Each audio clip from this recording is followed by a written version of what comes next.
हर भगवान अलग अलग आयामों डायमेंशंस में मौजूद हैं, तो मरने के बाद इंसान उसी आयाम में जाता होगा जिसे वह मानता था। आइए इसे विज्ञान, आध्यात्मिकता और मल्टीवर्स के दृष्टिकोण से समझें। इट मल्टीवर्स थ्योरी और भगवानों के आयाम। अगर हम मल्टीवर्स सिद्धांत को माने, तो हो सकता है कि हर भगवान अपने विशेष आयाम डायमेंशन में निवास करता हो। उदाहरण के लिए हिंदू धर्म में भगवान विष्णु का आयाम वैकुंठ हो सकता है, शिव का कैलाश और ब्रह्मा का ब्रह्मलोक।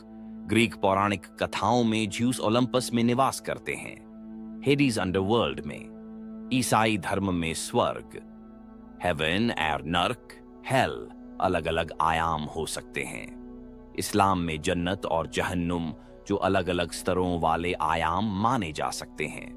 नॉर्स माइथोलॉजी में वालहल्ला और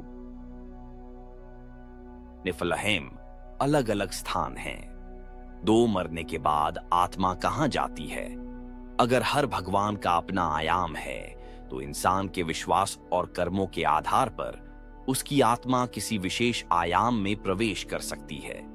जो लोग शिव की पूजा करते हैं, वे कैलाश आयाम में जा सकते हैं। जो विष्णु भक्त हैं, वे वैकुंठ में जा सकते हैं। जो कर्म और पुनर्जन्म में विश्वास रखते हैं, वे पुनर्जन्म के चक्र में आ सकते हैं। जो किसी भगवान को नहीं मानते, वे एक अलग ब्रह्मांडीय आयाम में जा सकते हैं। 3.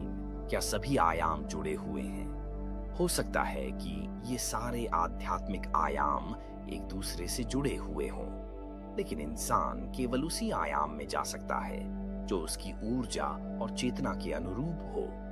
क्या आत्माएं आयामों के बीच यात्रा कर सकती हैं? अगर कोई आत्मा किसी अन्य भगवान को महसूस करने लगे, तो क्या वह उसके आयाम में जा सकती है?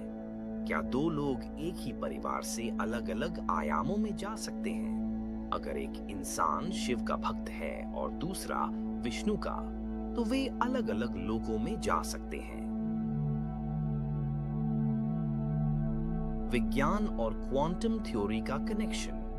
क्वांटम फिजिक्स कहती है कि पैरेलल यूनिवर्स मौजूद हो सकते हैं। अगर हर भगवान का एक अलग स्पिरिचुअल क्वांटम रियलिटी है, तो आत्माएं इन आध्यात्मिक क्वांटम आयामों में प्रवेश कर सकती हैं। क्या इसका मतलब है कि हर भगवान का अपना यूनिवर्स है?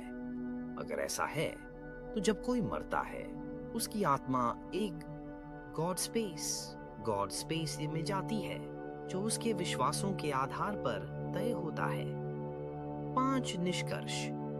क्या हर इंसान का गंतव्य अलग होगा? हाँ, अगर हर भगवान का अपना आयाम है, तो इंसान का गंतव्य उसकी आस्था, कर्म और चेतना पर निर्भर करेगा। अगर किसी की आत्मा उच्च स्तर की होती है, तो वह किसी भी आयाम में जा सकती है।